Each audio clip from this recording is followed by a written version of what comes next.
नमस्कार साथियों, आज हम फिर से आपके सामने उपस्थित है मैथ फेयरली एजुकेशन क्लासेस में। तो ये मैथ फेयरली एजुकेशन क्लासेस में पिछले जो मैंने दो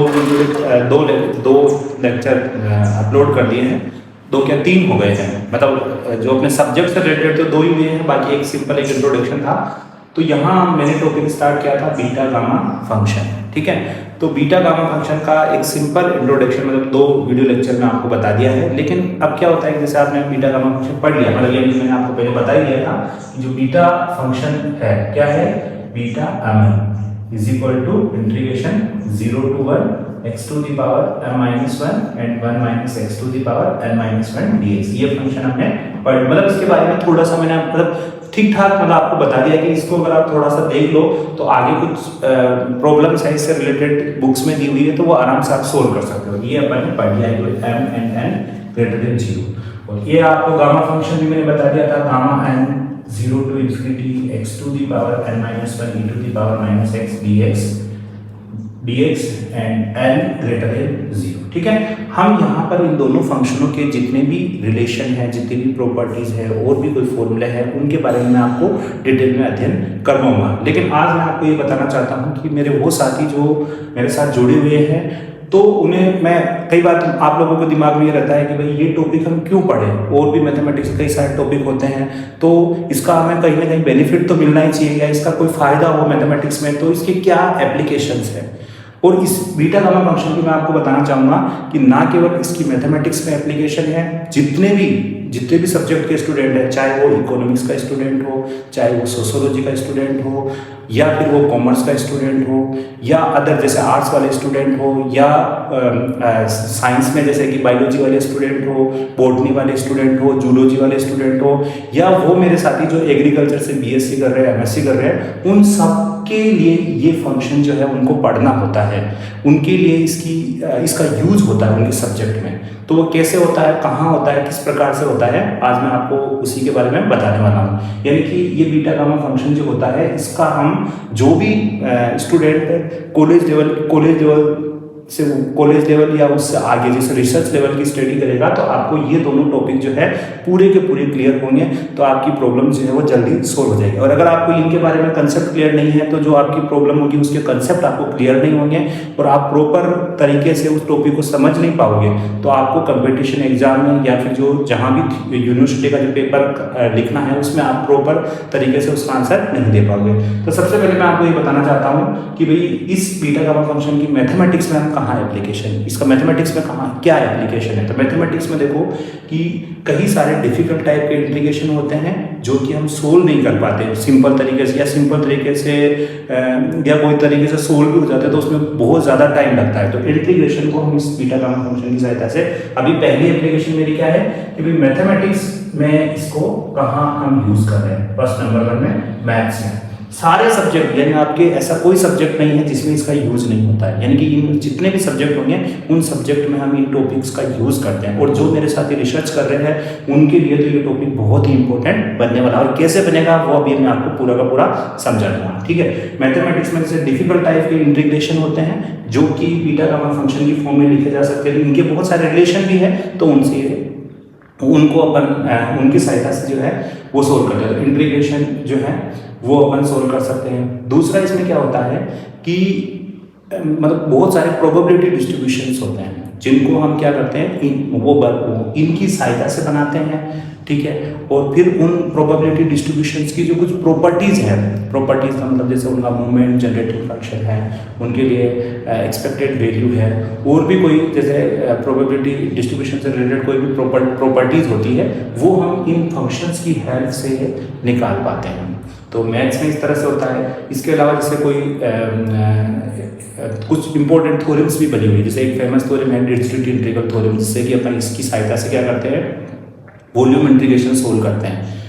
जैसे कि आप इलिप्सॉइड है उसका आपको वॉल्यूम निकालना है तो डिरिचलेट इंटीग्रल थ्योरम लगाते हैं। अब डिरिचलेट इंटीग्रल थ्योरम लगाओगे तो डिरिचलेट इंटीग्रल थ्योरम जो है वो एक तरह से गामा फंक्शन पे ही बेस्ट है। तो डिरिचलेट इंटीग्रल थ्योरम से भी कई ट्रिपल इंटीग्रेशन सोल्व करते हैं, तो वो क्या हो जाएगा, इन फंक्शन का अपन यूज कर सकते हैं। इसके अलावा मैथमेटिक्स में जैसे फ्रैक्शनल कैलकुलस की आप जब स्टडी करते हो तो फ्रैक्शनल कैलकुलस जो है उसका बेस ही ये बीटा गामा फंक्शन ही है, क्योंकि बीटा गामा फंक्शन के बिगर फ्रैक्शनल कैलकुलस की स्टडी नहीं की जा सकती। तो अब जो साथी फ्रैक्शनल कैलकुलस की स्टडी करते हैं यानी कि फ्रैक्शनल कैलकुलस में रिसर्च करते हैं तो उनके लिए भी ये बहुत ही इंपॉर्टेंट टॉपिक है, क्योंकि उसके जितने भी ऑपरेटर्स हैं उनमें लगभग गामा फंक्शन से ही स्टार्ट अगर जैसे अपन कोई भी कैलकुलस की पढ़ाई करेंगे तो कैलकुलस में आपको लिमिट, कंटिन्यूटी, डिफरेंशियबिलिटी पढ़ना होता है। ऐसे ही अगर आप डिफरेंशियल फ्रैक्शनल कैलकुलस की बात करोगे तो उसमें बीटा गामा फंक्शन जो है वो आपको पूरा क्लियर होना चाहिए, यानी कि अच्छे से बीटा गामा फंक्शन के सारे कंसेप्ट आपके क्लियर है, सारी इनकी प्रॉपर्टीज और रिलेशन अगर आपको पता है तो आप फ्रैक्शनल कैलकुलस को बहुत ही ईजी गोइंग समझ सकते हो। ठीक है, दूसरी बात इसमें आती है कि कुछ स्पेशल फंक्शन भी है, उनमें भी इन बीटा गामा फंक्शन जो होता है उनका यूज होता है। जैसे कि अभी आप बात करोगे सबसे पहले जनरली अपन हाइपर ज्योमेट्रिक फंक्शन पढ़ते हैं। हाइपर ज्योमेट्रिक फंक्शन जो होता है उसकी मैक्सिमम प्रॉपर्टी जो है वो बीटा गामा फंक्शन पे ही बेस्ड है। ज़्यादातर रिलेशन जो है वो भी बीटा गामा फंक्शन पे ही बेस्ड आते हैं। इसके अलावा आप बेसल फंक्शन की बात करते हो तो बेसल फंक्शन की जो डेफिनेशन है उसमें भी गामा फंक्शन का यूज़ किया जाता है, और भी इसके कई सारे प्रॉपर्टीज़ हैं उनमें भी हम बीटा गामा फंक्शन का यूज़ करते हैं। लैंगुर पोलिनोमियल है, हर्मिट पोलिनोमियल है और लीजेंडर पोलिनोमियल है, और भी जैसे कोई इंपॉर्टेंट मॉडिफाइड बेसल फंक्शन है तो उन सब में क्या होता है इन फंक्शन का यूज़ किया जाता है। मैथमेटिक्स में इसकी और भी कई सारी एप्लीकेशंस हैं जिनकी सहायता से हम क्या करते हैं हमारी प्रॉब्लम को सोल्व करते हैं। ठीक है, चलिए अब हम बात करते हैं कि जैसे फिजिक्स में इसका क्या यूज़ होता है। तो दोस्तों फिजिक्स में मैथ्स की आपकी बात हो गई है। नंबर 2 अगर आप बात करना चाहते हो फिजिक्स, तो फिजिक्स में इसका कैसे यूज करोगे, तो फिजिक्स में इसका यूज हम इस तरह से करते हैं कि जैसे आप क्वांटम, जैसे कई बार आप मैकेनिक्स पढ़ रहे हो तो मैकेनिक्स में भी कई बार इंटीग्रेशन का तो यूज होता ही है। तो इंटीग्रेशन जो होते हैं जैसे कई बार अपन क्या करते हैं उसमें एरिया निकालते हैं, है कि कई बार हमको वॉल्यूम भी निकालना पड़ता है। तो उनमें क्या करते हैं कि हमें कई बार ऐसे इंटीग्रेशन आ जाते हैं जिनकी लिमिट 0 to इन्फिनिटी होती है, तो उनमें इनका यूज किया जाता है। ठीक है, क्वांटम मैकेनिक्स है, क्वांटम मैकेनिक्स में काफ़ी सारे इंटीग्रेशन है जो खुद मैंने देखे हैं। मैं खुद बीएससी में था तब उसमें कई सारे इंटीग्रेशन थे जो वैसे बुक में तो बहुत दूसरे मेथड से बता रहे हैं लेकिन उनमें बहुत टाइम लगता है, लेकिन अगर हम इनका यूज़ करेंगे तो आप आराम से सोल्व कर सकते हो। इसी तरह से आप जैसे इलेक्ट्रॉनिक्स की बात करेंगे, इलेक्ट्रॉनिक्स जैसे कि फिजिक्स में ही आता है, जिसमें इलेक्ट्रॉनिक्स में जैसे आप ये आपके वेक्टर आता है, वेक्टर कैलकुलस आता है, गॉस डाइवर्जेंस थ्योरम आती है, स्टोक्स थ्योरम आती है, ग्रीन थ्योरम आती है। तो इनमें भी कई सारे इंटीग्रेशन इस तरह के आ जाते हैं जो बीटा गामा फंक्शन से रिलेटेड होते हैं। तो उनकी हेल्प से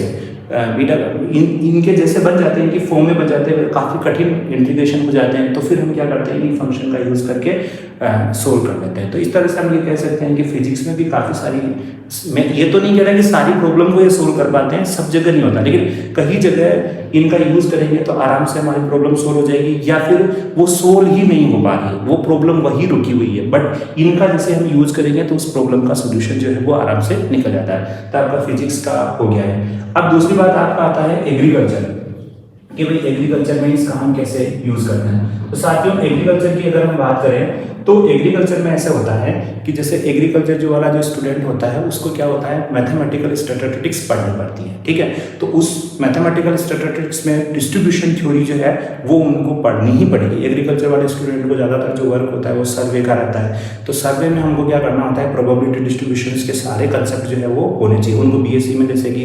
बीएससी में भी उनके प्रोबेबिलिटी डिस्ट्रीब्यूशंस उनके रहते हैं, और एमएससी में भी उनको इन्हें डिटेल जो है प्रोबेबिलिटी भी पढ़नी पड़ती है और प्रोबेबिलिटी डिस्ट्रीब्यूशन, जिसमें सारे अगर जैसे बाइनोमियल डिस्ट्रीब्यूशन है, पॉइसन डिस्ट्रीब्यूशन है, नॉर्मल डिस्ट्रीब्यूशन है, अप टेस्ट है, टी टेस्ट है, काई स्क्वायर टेस्ट है, और भी आगे उनको जो भी स्टैटिस्टिक्स का पार्ट है वो उनको पढ़ना होता है। तो उनमें क्या होता है कि उन डिस्ट्रीब्यूशंस की जो प्रॉपर्टीज़ है उन प्रॉपर्टीज़ को यदि हमको समझना है और उन प्रॉपर्टीज़ को सोल्व करना होता है, क्योंकि ज़्यादातर जो प्रोबेबिलिटी डिस्ट्रीब्यूशंस होते हैं उनमें जो रैंडम वेरिएबल्स होता है उसकी लिमिट जो है वो हम 0 to इन्फिनिटी लेते हैं। तो ज़्यादातर डिस्ट्रीब्यूशंस जो होते हैं उनकी जो प्रॉपर्टीज़ होती है उन प्रॉपर्टीज़ को हमें फाइंड आउट करना है। तो उसके लिए फिर हमको क्या करना पड़ेगा, गामा फंक्शन लगाना होता है या फिर बीटा फंक्शन लगाना होता है। तो ये एग्रीकल्चर वाले जो मेरे साथी हैं जो अभी बीएससी कर रहे हैं और बीएससी थर्ड सेम में है, थर्ड ईयर में है और थर्ड ईयर और 6 सेम में है, उनके लिए भी नॉर्मल डिस्ट्रीब्यूशन पढ़ना है, पॉइसन डिस्ट्रीब्यूशन पढ़ना है, एफ टेस्ट पढ़ना है, काई टेस्ट पढ़ना है, तो उनमें इनका यूज़ होता है। और बीएससी में कम रहता है लेकिन एमएससी लेवल में तो आपको इनको पढ़ना ही पड़ेगा। और वो साथी जो मेरे आर्ट्स के हैं उन आर्ट्स वाले साथियों को भी मैं बताना चाहूँगा कि अगर आप रिसर्च कर रहे हो यानी कि आप पीएचडी कर रहे हो तो आपको एक पेपर पढ़ना पड़ता है मेथोडोलॉजी, और मेथोडोलॉजी में आपको ये सब चीज़ें पढ़नी पड़ेगी। यानी कि आपको मेथोडोलॉजी में, रिसर्च मेथोडोलॉजी में प्रोबेबिलिटी और प्रोबेबिलिटी डिस्ट्रीब्यूशन आपको पढ़ना ही है और उनके बारे में डिटेल में जानकारी होना जरूरी है। आर्ट्स वालों को मैं बता रहा हूँ तो उसमें आप टेस्ट, टी टेस्ट, काई टेस्ट ये सारे के सारे करने पड़ते हैं, और उन आप टेस्ट, टी टेस्ट, काई टेस्ट की सिंपल जानकारी आपको होगी तो आप प्रॉपर रिसर्च वर्क नहीं कर पाओगे, सिंपल जानकारी से नहीं कर पाओगे।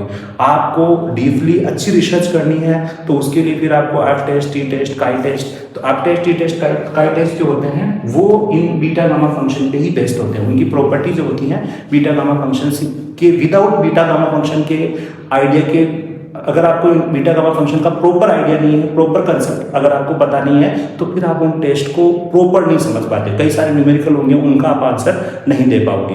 तो रिसर्च वाले साथियों को भी मैं कहना चाहूँगा कि चाहे वो आर्ट्स से हो, चाहे वो अदर सब्जेक्ट से हो, एग्रीकल्चर से हो, या फिर आप दूसरे जो साइंस की बात करें जैसे बॉटनी, जूलॉजी वाले हो, तो उनको भी ये पढ़ना पड़ता है। बॉटनी, जूलॉजी वालों के लिए रिसर्च मेथोडोलॉजी में जो पूरी मैथमेटिकल स्टैटिस्टिक्स आती हैं तो उसमें भी इनका यूज होता है। और ज़्यादातर जो आप सभी साथी जो रिसर्च करते हैं या रिसर्च कर चुके हैं तो उन सब साथियों को पता होगा कि भाई रिसर्च मेथोडोलॉजी में एक पार्ट होता है प्रोबेबिलिटी डिस्ट्रीब्यूशन। तो जो रिसर्चर्स होता है वो क्या करता है, इस पार्ट को पढ़ता ही नहीं है और अपने रिसर्च पेपर को लिखने लग जाता है। लेकिन उसको प्रॉब्लम क्या आती है कि पूरा प्रॉपर कंसेप्ट नहीं होने की वजह से वो रिसर्च पेपर उसको प्रॉपर समझ में नहीं आता है, और कई साथी क्या होते हैं कि उनको रिसर्च पेपर लिखने में कई बार समस्याएं आती है तो वो क्या करते हैं, अपने रिसर्च वर्क को छोड़ देते हैं। जबकि साथ ही मैं आपको पहले कहना चाहूँगा कि आप जब कोई भी रिसर्च का वर्क कर रहे होते हो तो आपको मैथमेटिकल स्टैटिस्टिक्स का वो पार्ट यानी कि प्रोबेबिलिटी डिस्ट्रीब्यूशन वाला पार्ट अगर आपके काम में आता हो तो आप अच्छे से पढ़िए,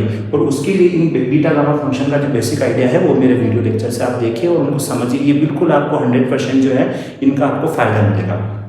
दूसरी बात मैं आपको कहना चाहूँगा कि इकोनॉमिक्स वाले साथी हैं, कॉमर्स वाले साथी हैं, तो उनके भी ये बहुत काम आता है। जैसे इकोनॉमिक्स में भी हम ये जानते हैं कि भाई आपको जो स्टैटिस्टिक्स तो पढ़नी होती है, स्टैटिस्टिक्स में आपको पता है कि प्रोबेबिलिटी डिस्ट्रीब्यूशन आपके आते ही हैं, और प्रोबेबिलिटी डिस्ट्रीब्यूशंस में सारे डिस्ट्रीब्यूशन जैसे वैसे ही आपको पढ़ने होते हैं जैसे मैथमेटिक्स में पढ़ने होते हैं। तो इसीलिए आप लोगों के लिए भी ये बहुत ही इंपॉर्टेंट टॉपिक है। सीए वाले स्टूडेंट हैं, सीए वालों को भी पढ़ना पड़ता है क्योंकि सीए वालों के सारी प्रॉब्लम्स जो होती है कि सीए वालों को तो मैथमेटिक्स 12 तक तो आनी चाहिए, और इसके अलावा प्रोबेबिलिटी डिस्ट्रीब्यूशन आपको पढ़नी है। प्रोबेबिलिटी डिस्ट्रीब्यूशन में ये बीटा गामा फंक्शन आपको समझना पड़ेगा, नहीं समझोगे तो आपको वो आगे के जो कंसेप्ट है वो आपको समझ में आएंगे नहीं। और बीटा गामा फंक्शन आपके 12th लेवल पे होता नहीं है, ये सिर्फ कॉलेज लेवल पर भी आता है।